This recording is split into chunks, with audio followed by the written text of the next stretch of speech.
কি ব্যাপার, আপনি আমরা হাত ধরলেন কেন? দিদি, আপনি কি লোনের জন্য অ্যাপ্লাই করেছিলেন? হ্যাঁ করেছিলাম তো।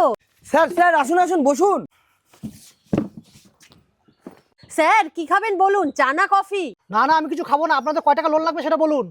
ওই তো স্যার, বেশি না, 1,00,000 টাকা। কি 1,00,000 টাকা? এতগুলো টাকা আপনারা কি করবেন? স্যার এতদিন বাংলা খেয়ে পেটে জং ধরে গেছে, এখন ইংলিশ খাবো। এই আপনি কি বললেন? আরে কি বলছো? আর না না স্যার, ও বলতে চাইছে ও একটা নতুন বিজনেস শুরু করবে, তো সেটার কথাই বলছি। দেখুন, আপনারা এত টাকা লোন নিচ্ছেন, মাসে মাসে কিস্তি শোধ করতে পারবেন তো? আপনি কি বলছেন স্যার? রাস্তায় সাইকেল চালাই, ঘরের বকে চালাই, আপনার কিস্তি চালাতে পারবো না? এই উনি এইভাবে কথা বলছে কেন? উনি কি নেশা করছে নাকি? আরে না না স্যার, আসলে ছোটবেলায় ও পোলিও একটু বেশি খেয়েছিল তো, ওর জন্য মাঝে মাঝে টাল মারে। আরে স্যার স্যার, আমাদের টাকার খুব প্রয়োজন, আপনি লোনটা প্লিজ করিয়ে দিন না। আচ্ছা আচ্ছা, করে দিচ্ছি। মাসে মাসে 10,000 টাকা করে দিতে হবে 1 বছর। আচ্ছা ঠিক আছে স্যার, আপনি করে দিন। আচ্ছা আচ্ছা ঠিক আছে, নেন সই করে দিন। এ নিন আপনাদের 1,00,000 টাকা। এই দাও, আমি মাল খাবো। কই দিদি, বাড়িতে কেউ আছেন?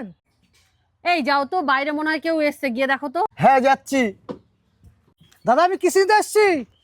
কি ব্যাপার, তুমি না দেখে চলে এলে? আরে কিস্তির লোক এসেছে, তুমি যে দেখো। আরে হারামজাদা, তুই নেশা করে লোনের টাকাগুলো সব ওড়ালি, আর এখন আমি গিয়ে দেখবো? যা গিয়ে দেখ। দাদা, কিস্তি দিতে এসেছি, কিস্তিটা দেন। আপনি কিস্তির টাকাটা কার হাতে দিয়েছিলেন? কেন, দিদির হাতে দিয়েছিলাম। তাহলে কিসের জন্য আমাকে বলছেন? যান দিদিকে যে বলুন।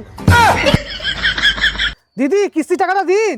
আমার কাছে এখন টাকা পয়সা নেই, আমি কিস্তি মিস্তি দিতে পারবো না। কিস্তি যখন দিতে পারবেন না, কিস্তিটা নিয়েছিলেন কেন? আপনি দিতে পারবেন না, আগে যেন আমি দিতামই না। কি ব্যাপার, আপনি আমরা হাত ধরলেন কেন?